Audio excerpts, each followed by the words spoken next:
بسم الله الرحمن الرحيم اللهم اجعلني فيه من المستغفرين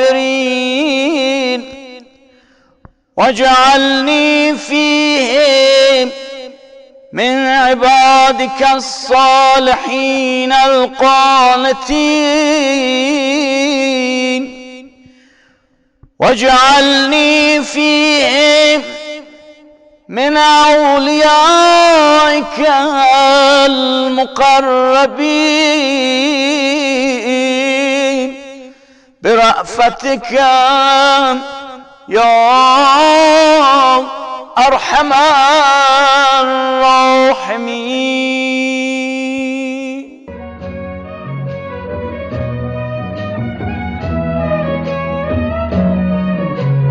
اعوذ باللہ من الشیطان الرجیم بسم اللہ الرحمن الرحیم۔ اللہ کا لاکھ لاکھ شکر ہے کہ اس نے روزوں جیسی عبادت انجام دینے کی توفیق عنایت فرمائی۔ 5ویں روزے کی دعا کی تلاوت کا شرف ہم نے حاصل کیا۔ اس دعا میں معرف کا خزانہ چھپا ہوا ہے۔ اس دعا میں توبہ کا ذکر ہے، اللہ سے دوستی، اللہ کے نیک بندے صالحین بندوں میں شامل ہونے کا ذکر ہے، اور اللہ کی رحمت کتنی وسیع ہے اس کی طرف بھی اشارہ ملتا ہے۔ اللہم اجعلنی فیہ من المستغفرین، اے اللہ مجھے اس دن میں استغفار کرنے والوں میں شامل فرما۔ مستغفرین توبہ کرنے والوں کو کہتے ہیں، جو لوگ اپنے گناہوں پر، اپنے خطاؤں پر، اپنی لرزشوں پر توبہ کرتے ہیں۔ اللہ تعالیٰ توبہ کرنے والوں کو پسند کرتا ہے۔ پروردگار قرآن پاک میں فرماتا ہے واللہ یحب المستغفرین، کہ اللہ توبہ کرنے والوں سے محبت کرتا ہے، اللہ توبہ کرنے والوں کو پسند کرتا ہے۔ لیکن ایک نکتہ محترم سامعین، توبہ کرنے سے مراد قطعاً یہ نہیں ہے کہ انسان توبہ تو کرتا رہے لیکن حرام فعل کو ترک کرنے کا ارادہ نہ کرے۔ توبہ کرنے کی شرائط ہے، توبہ کرنے کی شرائط یہ ہے کہ انسان سب سے پہلے ارادہ کرے، خدا سے عہد و پیمان باندھے کہ پروردگارہ یہ حرام جو میں کرتا رہا اب دوبارہ اس حرام فعل کو انجام نہیں دوں گا، پشیمان ہو، اللہ کے حضور شرمندہ ہو اور توبہ کریں کہ پروردگار اس کو میں چھوڑتا ہوں۔ لیکن ایک شخص وہ ہے کہ جو توبہ تو کرتا ہے لکلکائے زبانی ہے، استغفار استغفار استغفار استغفار کرتا رہتا ہے، لیکن اس حرام فعل کو چھوڑتا نہیں ہے، زمین پر قبضہ کر رکھا ہے، اللہ سے توبہ کرتا ہے، سود دیتا ہے، سود لیتا ہے، اللہ تعالیٰ سے توبہ کیے کرتا ہے، لوگوں کے ساتھ فراڈ کرتا ہے، بلیک میلنگ کرتا ہے، رشوت لیتا ہے، لیکن اللہ تعالیٰ سے توبہ بھی کرتا ہے۔ ایسے انسان کی توبہ مذاق کے علاوہ کچھ اور نہیں ہے۔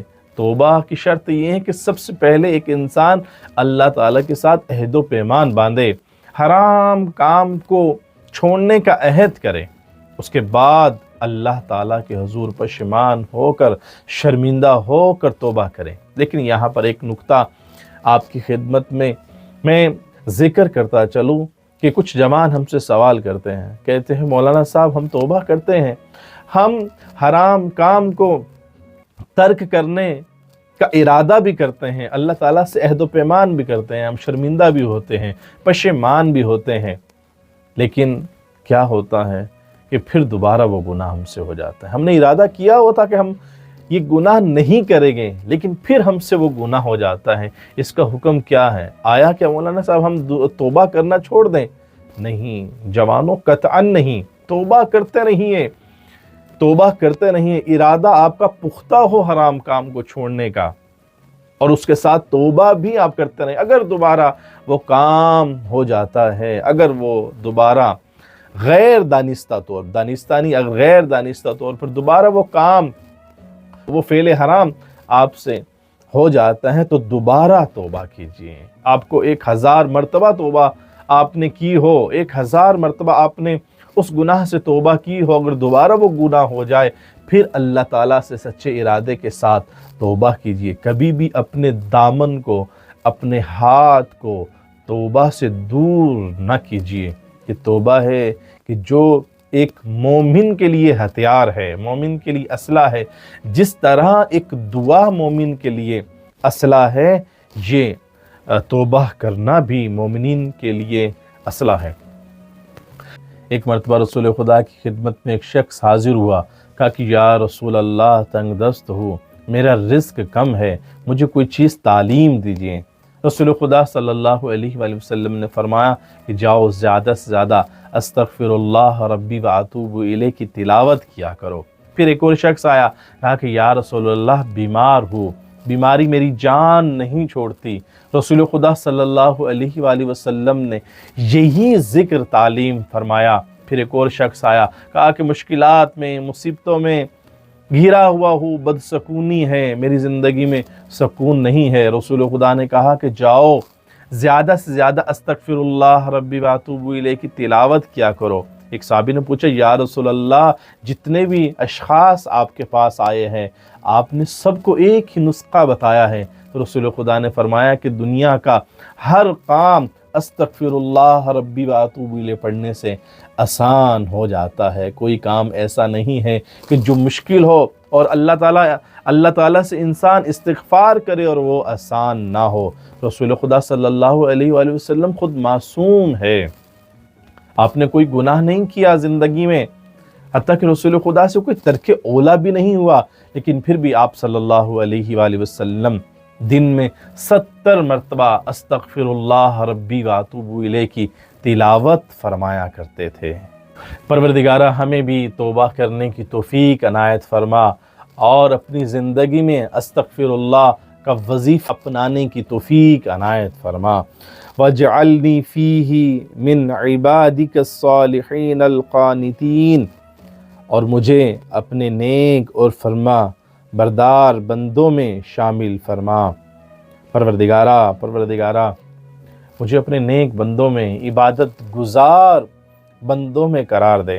پروردگارہ اگر میں تیرا عبادت گار بن کر نہ رہوں، میں تیرا عبد بن کر نہ رہوں تو اس زندگی کا کوئی فائدہ نہیں ہے۔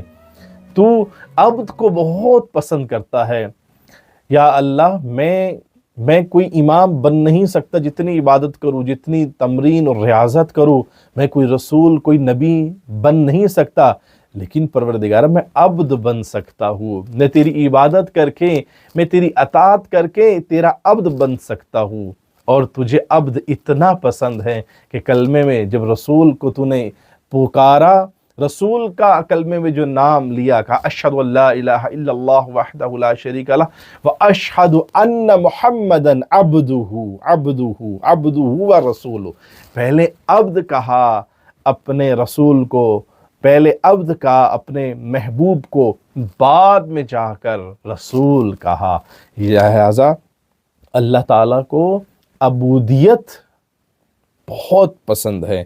پروردگارہ ہمیں اپنا عبد بننے کی توفیق عنایت فرما۔